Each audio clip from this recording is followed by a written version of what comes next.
The Jaywalkers Recovery Podcast is meant to provide support and inspiration for those on a journey of recovery. We are not affiliated with any specific 12-step groups. Our goal is to share personal experiences and insights that may be helpful to listeners in their own recovery process. Please consult with a healthcare professional or therapist for personalized advice and guidance. Thank you for listening and welcome to the Jaywalkers Recovery Podcast. This is Kevin with the Jaywalkers Recovery Podcast. Today in the studio is my very good friend Pat N with the sobriety date 5/26/09. Pat, how you doing today? Oh, good morning, Kevin. I'm doing good. This is a new one for me. I was thinking about on my ride over here. Almost every time I've shared my experience, strength, and hope, it's been in the evening or in the afternoon. So this is different, a 7 a.m. spiritual awakening. So we'll see how I roll. It's definitely a different experience. Most people have shared their story in a treatment center to alcoholics and drug addicts. People have been in the rooms for years, shared their story. They play off the audience. A lot of people have shared their story at a speaker meeting, play off the audience. The studio's a 6x10 room. We're face to face, and it's a completely different experience. Pat, I want you to lead us. You've told me story after story what qualifies you to be an alcoholic. Some really kind of funny stories about you. I want you to lead us with a story that qualifies your seat here in recovery. Okay, gotcha, Kevin. That's a pretty exhaustive list to select from, but let's see. I think I'm going to share with something relatively recently, something I've done in sobriety, because my alcoholism is but a symptom of my underlying disease, which, my brain doesn't quite work right. But this happened, this has been probably a year or so ago, but it's a good example of some of my character defects. I don't do particularly well in traffic. It tends to have some of my character defects come out, but this happened. I was actually leaving an Alcoholics Anonymous meeting on my way home, and you'd presumably be pretty serene in that situation. But I'm driving home, so I'm going down this country road on my way home, following, a young teenager, presumably. He's in one of these souped-up Hondas with the loud exhaust, and it's a relatively nice day. He's not driving particularly fast, or at least not the speed I want him to. And I hear the thump, thump, thump of his music, which, of course, I don't approve of that. But anyway, I'm following behind him, and I watch him, and out the driver's side window, he takes a piece of garbage and reaches his hand out the window and does a hook shot over the car, and this garbage flies over the car and into the ditch on the side of the road. And of course, he has no idea who's behind him. I proceed to follow him all the way home, winding roads, and he sees I'm behind him. He tries to speed up, and I speed up, and I follow him all the way home, and we wind up this hill and eventually arrive at his house. And I pull in right behind him, and he comes out of his car, and he goes, "Man, what's wrong with you, dude? What are you doing?" And I go, "You didn't see that garbage you threw on the street?" He goes, "Yeah, well, it's none of your business." And then I proceeded to go back into my car and cleared out all the trash in my back seat and threw it on top of his car and said, "Here, young man, this is what it looks like." And for me, that kind of exemplifies my alcoholism, my character defects, that I have control issues, and that I know what's right and wrong, and you should too. And if you don't know what's right and wrong, I'm going to show you. And, that's just, for me, those are the thoughts that swirl around in my head all the time. Those are why I need Alcoholics Anonymous. And those were the thoughts I tried to bury with alcohol and drugs. So, I'm still not okay. I've got a little over 15 years of sobriety, but Kevin, I'm still not fixed, man. Yeah, controlling people, places, and things is always a struggle for us alcoholics, So let's meander into what it was like for you. Why don't you tell me a little bit about your childhood, maybe, and veer into your adventures and your beginnings with drugs and alcohol? Sure. Unlike a lot of people in this program, I don't have that childhood drama. I wasn't abused. We weren't poor. I mean, we weren't rich, but we weren't poor. I mean, I had a really, almost idyllic upbringing. And so it's hard for me to blame my alcoholism on that. However, I can look at my childhood and I can think of the reasons why I struggled. For instance, there were 6 of us children. We were a very tight-knit family, a Catholic family, went to church every Sunday and practiced Catholicism. 5 of the 6 of us were separated by 7 years. So, we were a real tight group there.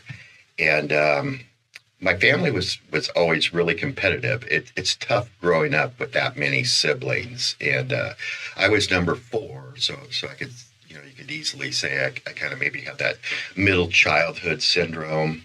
And I know now, looking back, that my comfort zone in a social setting is I'm the center of the show or I'm completely invisible. Those are the 2 places I feel comfortable. And neither one of those was available for me growing up. I was neither of those things. I could not be invisible, and I certainly wasn't center of the show. I had 4 sisters, and they kind of showed me how it was. And, in my family, my siblings was a tough group, too. My siblings were things like class president and homecoming queen, and I just didn't reach that kind of high bar that the other siblings did. And then the other thing of note is I'm not sure I always felt loved. I was constantly trying to gain the love and approval of my parents. And, growing up in the late 60s, early 70s, that's just not how people parented. It wasn't, a lot of hugs and I love you, good night. That just wasn't something that happened in my family. Not that it wasn't there, but I didn't have constant reassurance of that. And that's another one of my character defects, too, is, I need to be told how good I am and how much you love me because I'm very insecure. Words of affirmation. Exactly. And, I just didn't get a lot of that growing up. And, but that being said, the reason I'm an alcoholic and it's been argued that it's genetic or it's a disease or it's this or it's that. It really doesn't matter what the reason is I'm alcoholic. I firmly believe that I drank because I was born an alcoholic, and regardless of what household I grew up in or what the environment was, I firmly believe I was destined to be an alcoholic. Because at no point did I ever drink or use drugs with moderation or, it was always an issue for me. So, certainly my childhood, I believe, impacted my character defects. I think those character defects that we have are largely formed in childhood as defense mechanisms. So I believe my childhood is important to my recovery now, but only in a sense that I understand it and that I understand that how I relate or how I react to certain situations that I'm confronted with. So we have a a past, you and I. Yeah. You were in the paint industry, in the sales field, and I was painter, and my dad was painter.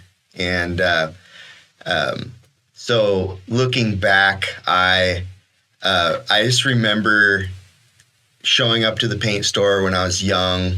You know, there was all these painters bragging about how much work they had, smoking cigarettes with their ponytails and short shorts and stuff. And there was Pat Nichols. I always felt like you kind of had it together, and you were sharp. And you know, paint the picture of like your workforce day. I remember seeing Pat. Every time I saw Pat, you had a big golf ball dip in your lip and a big gulp full of something.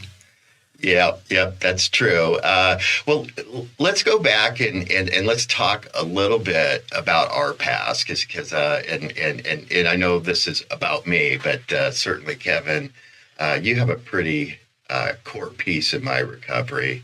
Yeah, I you know, one of the unfortunate things with my alcoholism and my disease is I was always able to work and earn a living despite my alcoholism. I think if I had just flamed out so bad I couldn't support myself, I might have sought recovery sooner. But you know, because I was always able to work. But at any rate, I worked for a major brand name paint store. I worked as a store manager for a number of years, and then later a sales rep. But your father was a good customer of mine and a good friend of mine also. And he would come in basically every morning. We'd mix his paint and we'd listen to, Kenny's maybe braggadocious at times about all the work he had. And I remember you as a young child working for him. And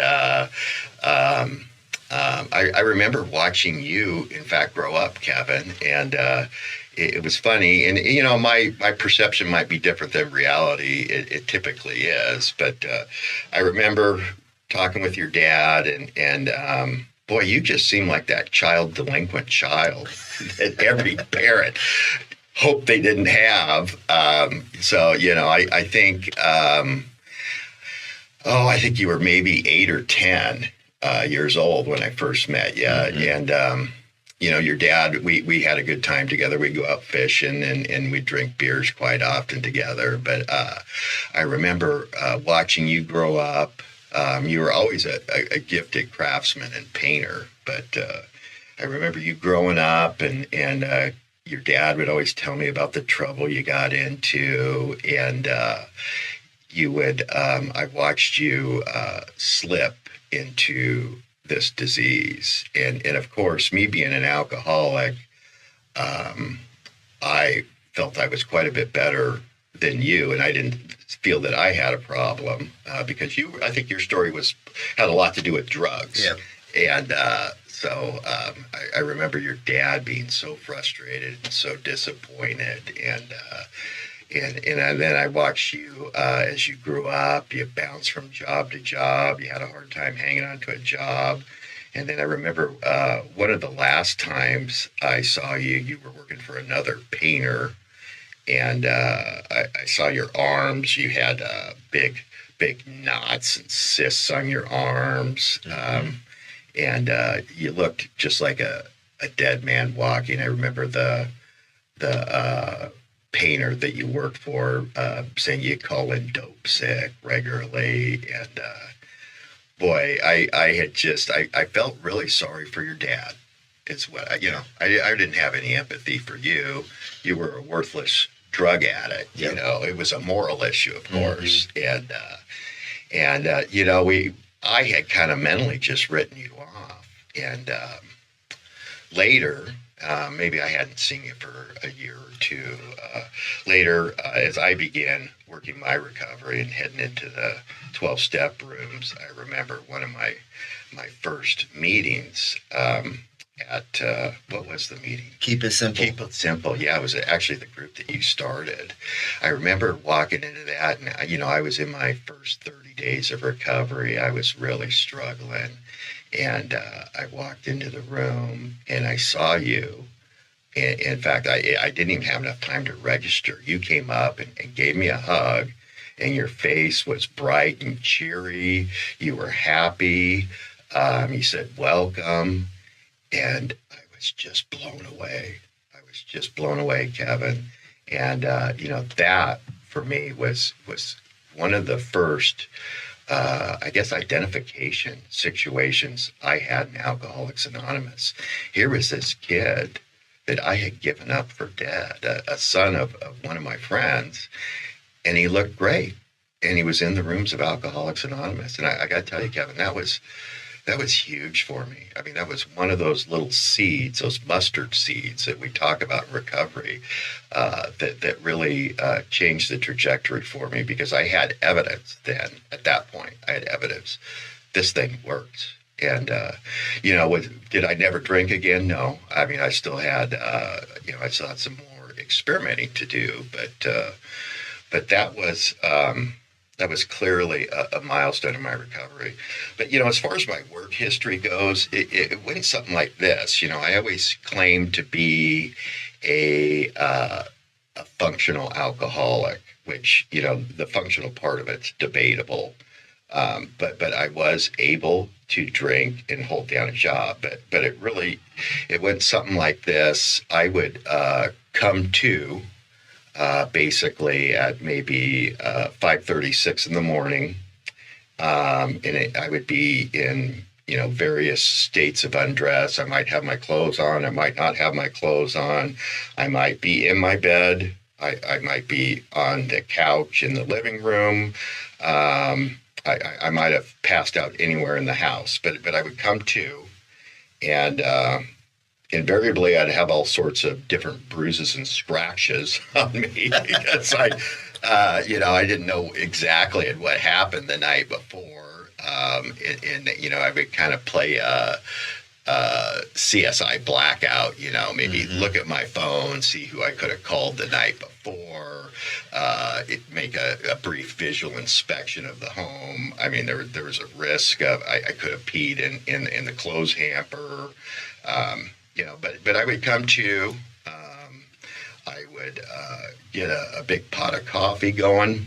I'd take a couple Valiums, and I would lay in the shower and just kind of let the shower cascade over me while I'm retching and vomiting in the shower. And I'd do that for 15, 20 minutes, and I'd grab another cup of coffee, and then I'd head off to work. And I would get a 44-ounce of Mountain Dew, which in the mornings would be straight Mountain Dew. Later in the day, it would be Mountain Dew and vodka.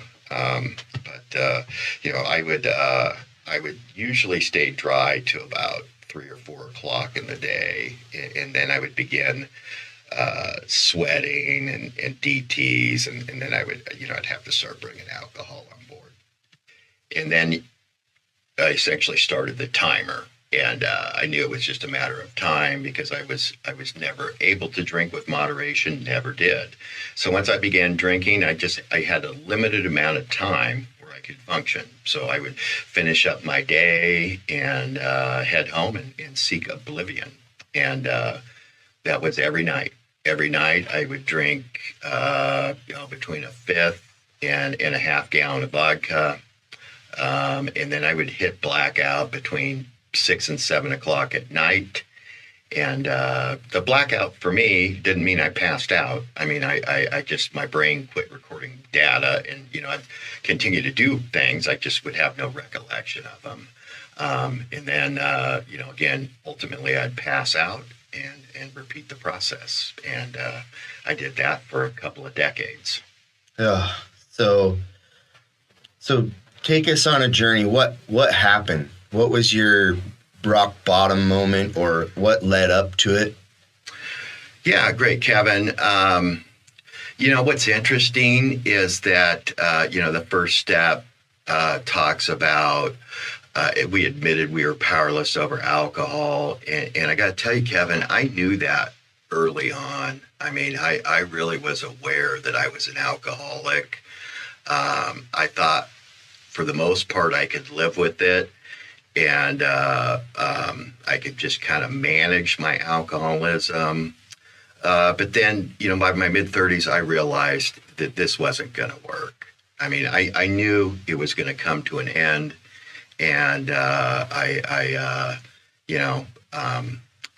didn't want to end it too soon, though. I wanted to take it as far as I could, but the progressive nature of the disease kind of required me. So, I had a variety of bottoms. There was a couple of bottoms that got me to quit drinking. The first time was, I think I was 34, 35 years old. I had I was out at a local watering hole, and again was blackout drunk, and I got in a very physical altercation there, and was arrested because of that, and got thrown in the Washington County Jail, and because it was a charge involving violence, they wouldn't let me out of the jail until I did the breath test, and it read 0, 0. So I went in there Friday night, and I started taking the breathalyzer, and it wasn't until Sunday evening that I finally blew 0, 0 and was able to get released. And so I finally got released, and I remember thinking in jail as I detoxed through jail that, God, I need a drink. And I had envisioned as soon as I got out of jail that I was going to hit the liquor store on my way home. But so finally, Sunday evening, I blew 0, 0. They released me out of jail. But the problem with Sunday is the liquor store wasn't open. So I walked home, and thank God the liquor store wasn't open. And I told myself, I'm not going to drink. I'm done with this. This is obviously a problem. I'm going to quit. And I did. For a period of time, I had some legal consequences. I got an attorney. I talked to him. He suggested perhaps I had a problem with drinking. I agreed. And he recommended Alcoholics Anonymous. So I went to my first Alcoholics Anonymous meeting back then. And incidentally, my first and second meeting of Alcoholics Anonymous are separated by over 10 years. But I went into that first meeting, and I believe it was the Aloha Men's Group, I'm pretty sure. And it was a birthday meeting. And I went into the meeting, being a newcomer, had no real expectations of AA. I had kind of some perceptions of what it was, but I think I maybe went in there with as open a mind as I had at the time. But it was a birthday meeting. The gentleman was celebrating, I believe, 14, 15 years of sobriety. He told his story. There were tears involved. His friends shared. They said things like, I love you, man. You've come a long way. And for me, this just didn't register. I thought to myself, oh my God, these guys have 12, 14 years of sobriety. They're crying. They tell themselves they love each other. They're hugging. I don't get this. Get over it already. I just didn't understand the disease. And another thing, and I'm not blaming anything on that particular meeting, but, I self-identified in that meeting as in my first 30 days, and I walked in and out of that meeting unapproached. And so even to this day, I'm hesitant about some of these birthday meetings and how they impact newcomers, because maybe there was a chance I could have got sober then. But my perception of that meeting was this is just a washed out group of guys that don't have anything better to do and are just throwing a pity party. And, I'm going to quit drinking, and I'm good. I don't need this help. I'm not powerless over anything. So I proceeded to do the Pat Nichols type of recovery, which was not go to any meetings. And then I had some anxiety issues, and I used, I did augment that with some herbal supplements that are now marginally legal. So I did that for Oh my gosh, almost 5 years. Yeah, and this was not recovery. This was just an alcohol-free period of my life. And to be honest with you, it was better than drinking. I mean, it was better than that, but it was, I guess you might call it what do they call it, California recovery, with a little herbal supplement. But anyway, I was never comfortable in my old skin. That 5 years was always a struggle. But then, the interesting thing happened. I began to think maybe I didn't have a problem again. And I remember I was kind of obsessive compulsive. So I basically cured my alcoholism by doing obsessive exercise and running. So I had done the Helvetia Half Marathon, which is a regional race here they do once a year. I did that, and they give you drink coupons. So when you finish the half marathon, they give you a couple coupons for a local brew that's there. And I thought to myself, after 5 years, I just ran 13.1 miles. I can handle one beer. And I got the drink coupon. I just got one beer. And you know what? I only drank one beer. And it felt good. And I felt relaxed. And I didn't feel the compulsion to drink more. And I thought to myself, well, God, I really overthought that. Maybe I never had a problem. And once again, maybe I can drink. What the book talks about, the obsession of every alcoholic is to drink like a normal drinker. And I had checked that box. I had convinced myself once again that maybe I didn't have a problem. And of course, we know how that story goes, right? I drank again a couple weeks later, and I had a couple of cocktails with dinner, and it worked okay, and I didn't go crazy. Then, of course, within 2 or 3 weeks, I'm back to the old habits. I'm drinking a fifth and a half of vodka every night, and I'm blacking out. And you know what? I was in so deep, it was hard for me to get out, Kevin. I knew that whole period.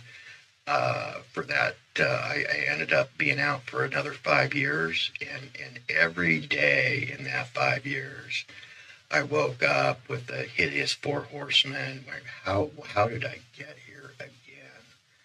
How did I get here again? How did I do this? It was absolute misery.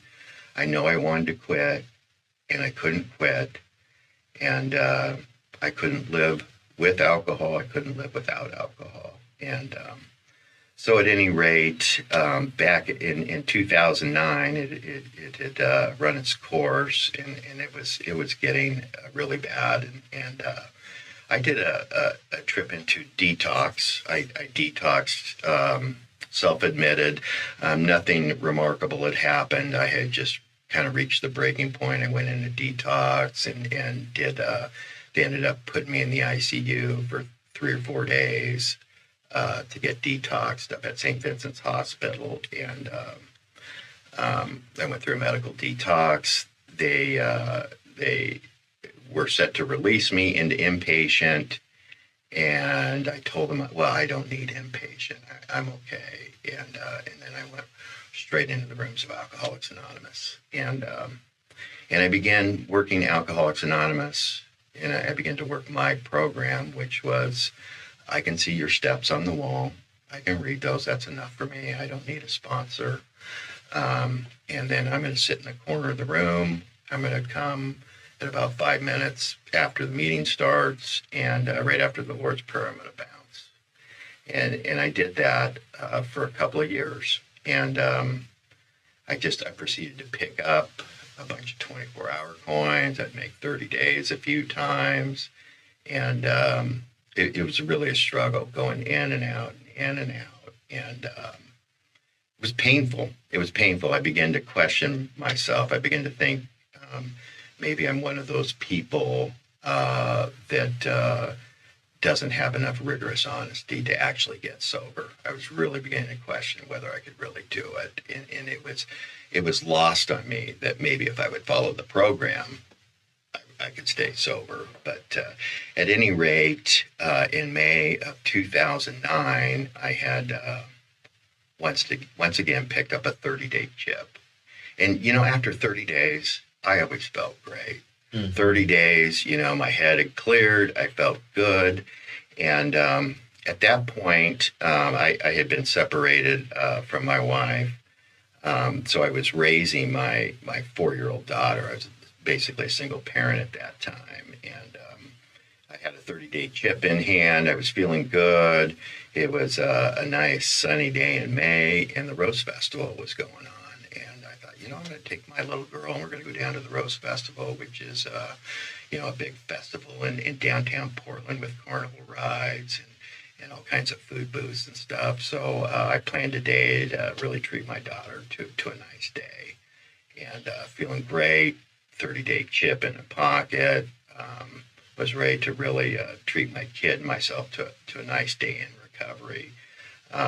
And so we took a train ride, the MAX train. We hopped on it in Hillsborough and rode into downtown Portland, and it was beautiful out.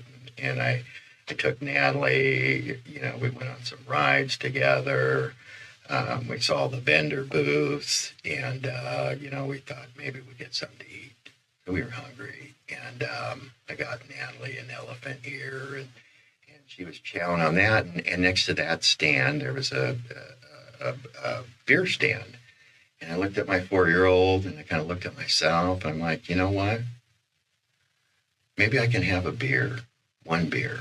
I'm going to enjoy this sunny day. My daughter, she's 4. She doesn't know my deal, so there's no problem there. And once again, Kevin, I had convinced myself that I could take one drink, even though, to the contrary, I had all this evidence of 1,000 different times I've tried to drink one drink, and it always ended up in blackout oblivion. But once again, this educated, smart man came to the conclusion that he could drink again with impunity. He could have one drink. So I had that beer, and I had another beer, and then honestly, I slipped into blackout, Kevin. I don't even know how many beers I had. I remember the first couple of beers at that Rose Festival, and then I'm in a blackout, and I've got my 4-year-old daughter in tow, and I'm in a blackout. I have no recollection of what happened to that point. I can piece some things together based on what happened afterwards, but somehow we finished our day at the Rose Festival. Somehow, in a blackout, I got on the train and got a ride back home to the park and ride, and hopped in my car and drove that actually back to the liquor store because I had another half gallon of liquor at home, and made a ride to Taco Bell. So I did all this in a complete blackout with my 4-year-old daughter.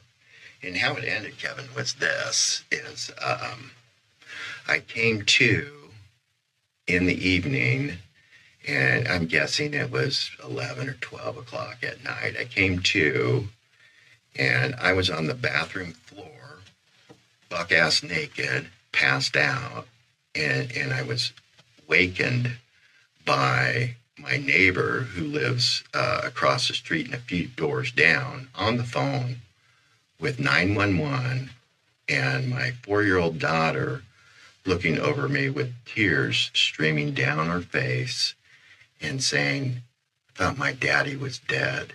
He hurt his head."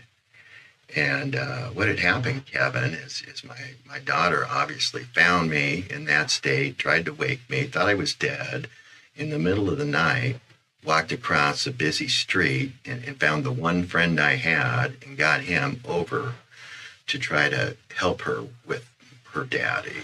And, and I came to, and I told Steve, I said, "Steve, I'm perfectly fine. I'm just drunk."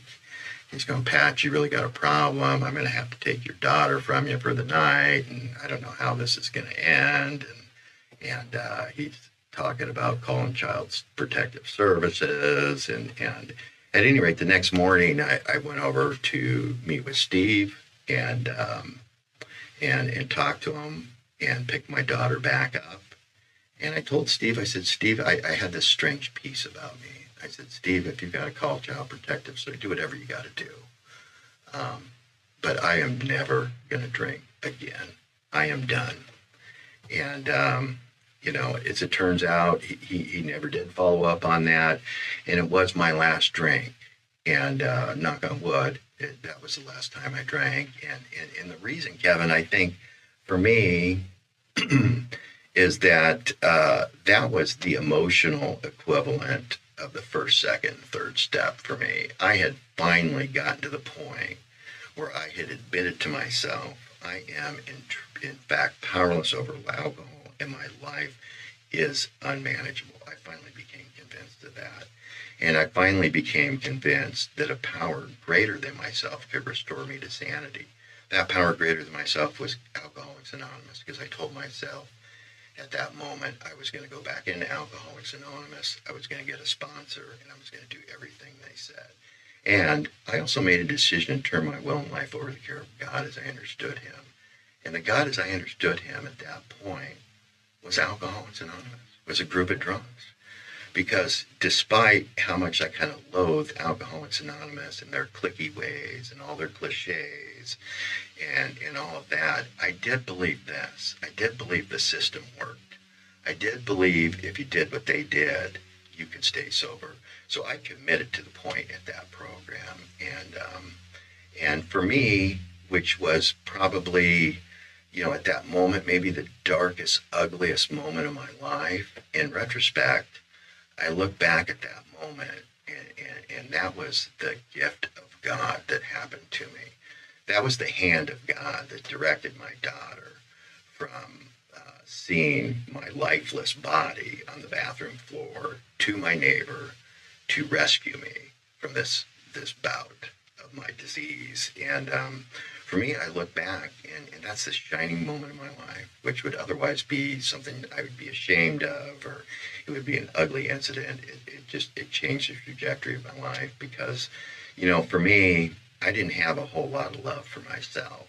And one of the things we say in Alcoholics Anonymous and in the recovery community is you got to get sober for yourself. Well, for me, I didn't care about myself, but I did care about my little 4-year-old daughter. So for at least in the beginning, I was able to get sober for my daughter. And then ultimately I learned to love myself, and I could get in recovery and seek sobriety for myself. But that began my journey. And, I did everything they said. I did the 90 and 90, and I went to every child care meeting out there. I'm sure you saw my daughter at all those meetings, and my daughter just grew up in this program, and that really began my journey into recovery. And so for me, I'm one of those alcoholics that's I'm not just going to wake up with a bad hangover and think I'm done. I had to have a very traumatic event, and for me that helped me, because a lot of it we talk about, what it was like, what happened, and what it's like now, and the what happened part, Kevin, that's huge. At least for me, what happened? Something has to happen. 100%. Something has to happen, and what happened to me was I had a spiritual awakening, and I firmly believe that God knew that, and he had to give me the message. And so anyway. Yeah, and keeping with that theme, what's it like now? Wow. It's, if I could go back and introduce myself to Pat of 15 years ago and say, here's what your life is now, I would say, no way. No way is it this good. No way am I this happy. No way do I have the kind of success, the kind of serenity, the kind of life that I have today. And it's just, it's really cliche, Kevin, but I began to build my life around Alcoholics Anonymous. And today, I live as best I can in the principles of recovery. And in my whole life, I always wanted to have a mission in life. I always wanted to be something.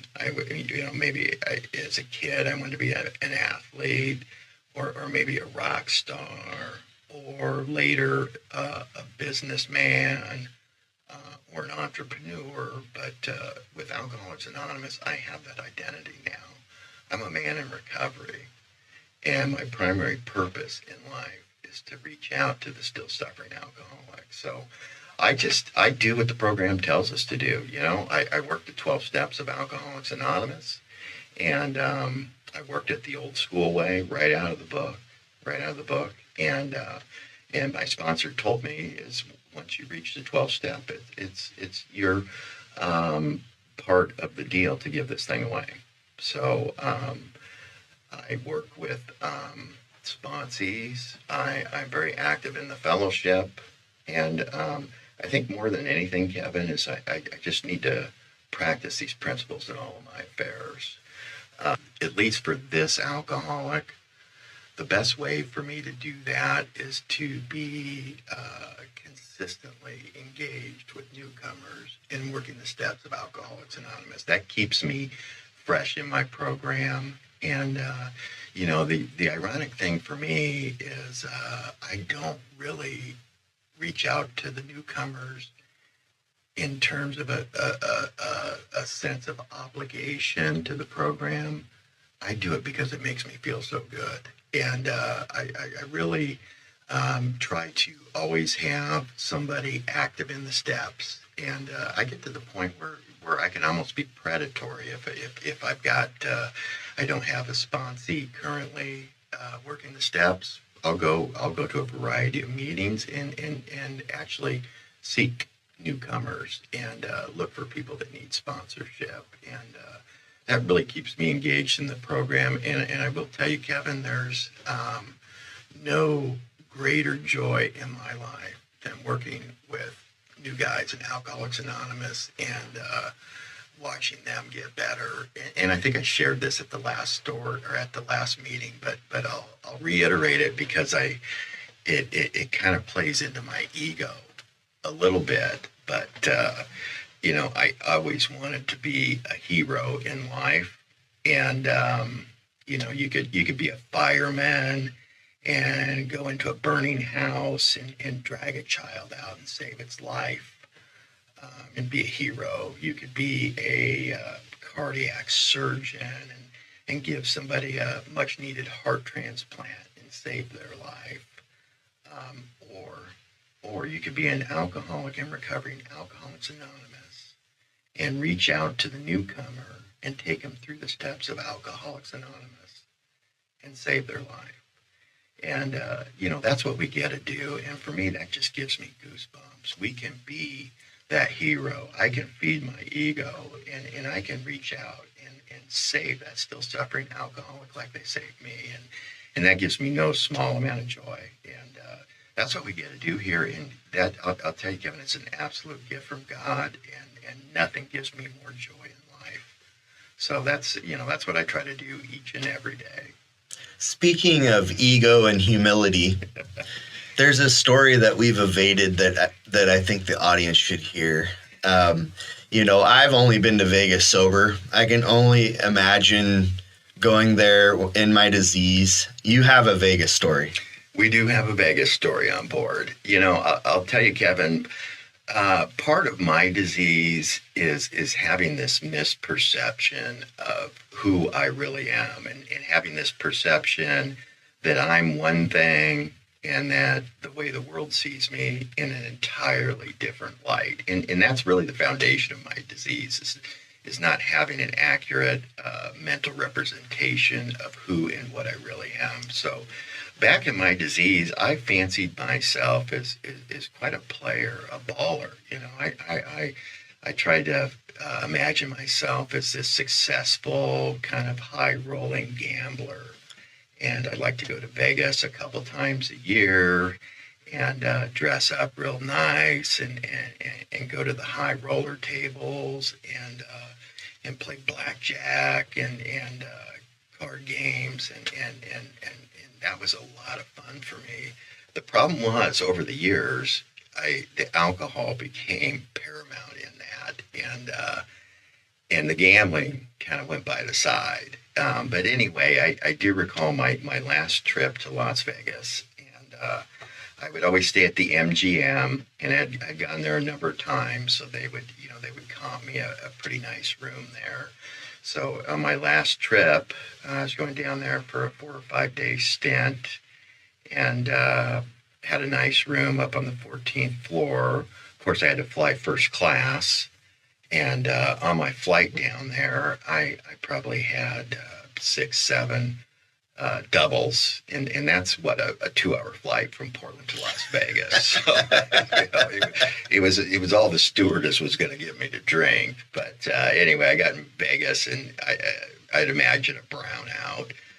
I don't have a bunch of recollection over this 5-day stint, but got into my room and checked into my room, and you know what? I never left the room. I never got out of the room. I was drinking and drugging, and I went from getting drunk, blacking out, passing out, getting back up and doing it over again. And I had room service feed me. They'd bring me bottles of booze, they'd bring me food, and I just lived off of room service. And that whole week, I never left the room. And no gambling, no nothing, just drinking in the room, get drunk, pass out, start over again. And, towards the end of my stay, there was the room was just a complete disaster, right? I had room service all over trays and bottles and plates, just a complete mess. And there was a jacuzzi in the room. So I was, of course, in the hot tub drinking, and got out of the hot tub and just stumbled and fell in a mix of dishes and trays and plates, and actually injured myself, and stumbled out of the hot tub, and I would go, I'm going to take care of this. And I, this is a mess. And so I rounded up all the trays, all the plates, and opened up the door to just stuff that stuff outside the door and kind of clean up my area a little bit. And I'll be damned, the door shut on me. The door shut and slammed behind me and locked, and I didn't have a stitch of clothes on. And I'm locked out of my room on the 14th floor of the MGM without a stitch of clothes on. And I panicked. I didn't know what to do. I grabbed a tray and held it over my junk and began wandering the hallways. And I found a service phone towards the end of the hallway, and I picked it up, and I was like, hey, yeah, this is Pat on in room 1401. I've got a little problem here. And they go, yeah, we see you, Mr. Nichols.